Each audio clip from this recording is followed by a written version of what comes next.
Está escrito no Evangelho segundo Mateus, capítulo 5, versículo 17, o seguinte: Não pensem que vim abolir a lei ou os profetas. Não vim abolir, mas cumprir. Meu irmão, minha irmã, eu acredito que falar da graça de Deus é falar do Evangelho de Cristo. Creio que não podemos falar do Evangelho sem falar majoritariamente sobre a graça de Deus, ou seja, o favor imerecido de Deus em relação a nós, pecadores. E claro, sobre misericórdia, sobre aceitação, sobre bondade, sobre perdão. Tudo isso de que tanto precisamos para viver em paz.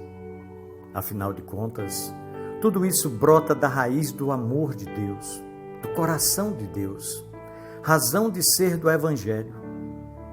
A graça de Deus é filha do Evangelho, é filha do amor de Deus. Bem, mas aí vamos ler os Evangelhos e encontramos o versículo 17 de Mateus 5, Jesus dizendo: Não pensem que vim abolir a lei ou os profetas. Não vim abolir, mas cumprir. E alguns, diante deste e de outros versículos bíblicos, entendem que não devemos exagerar na graça. Apressadamente tomam a expressão de graça barata e a usam como argumento. Acreditam que, em fidelidade ao Evangelho, devem ponderar melhor o quanto de graça e de amor pode ser ofertado quando se anuncia o Evangelho. Afinal de contas, também temos que dar conta da lei e dos profetas.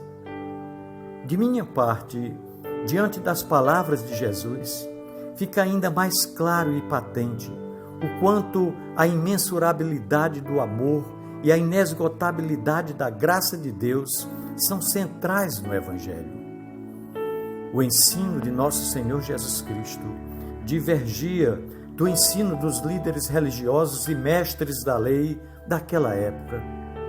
A eles parecia que Jesus estava sempre transgredindo e apoiando a transgressão da lei. Mas ao contrário, e para a surpresa deles, Jesus declarou sua profunda relação com a lei e os profetas. O que ele estava dizendo?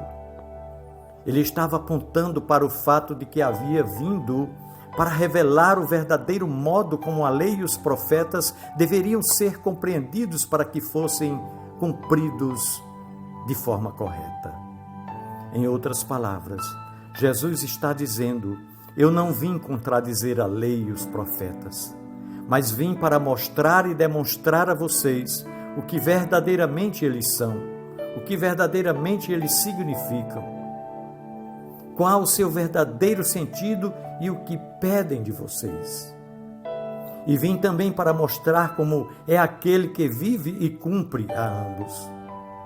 O modo como aqueles líderes e especialistas religiosos liam e entendiam ser o caminho para atender a lei e os profetas era uma negação, era um desvio, era um verdadeiro equívoco espiritualmente falando.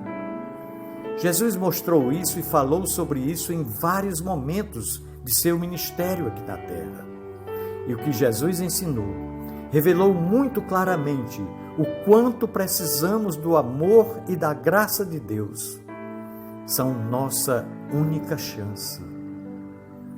Muito para além da superfície, a lei e os profetas apontavam para o coração, apontavam para o valor da vida, instituindo um dia sagrado a ser devotado a Deus, abriam espaço para o descanso dos seres humanos e até dos animais.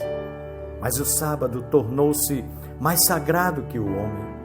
E aí, quanto mais rigorosos em cumprir o que criam sobre a lei, mais se desviavam da lei.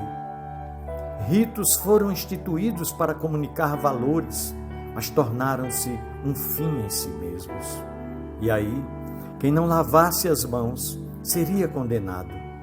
Do jeito como eram lidos e pretensamente cumpridos, lei e profetas produziam líderes hipócritas e seguidores iludidos. A questão exigia mais que disciplina ou autocontrole. Exigia amor e graça para tornar possível o reino de Deus a pecadores. Amor e graça que possibilitasse um novo coração. Jesus deixou bem claro que não há esperança para nós senão no amor e na graça de Deus. Portanto, aprendamos a amar e ser amados, a receber e ofertar graça, a ofertar amor e graça, pois amor e graça são o caminho para nos vermos em paz e cumprindo a lei e os profetas. Pensemos nisso. No amor de Cristo. Amém.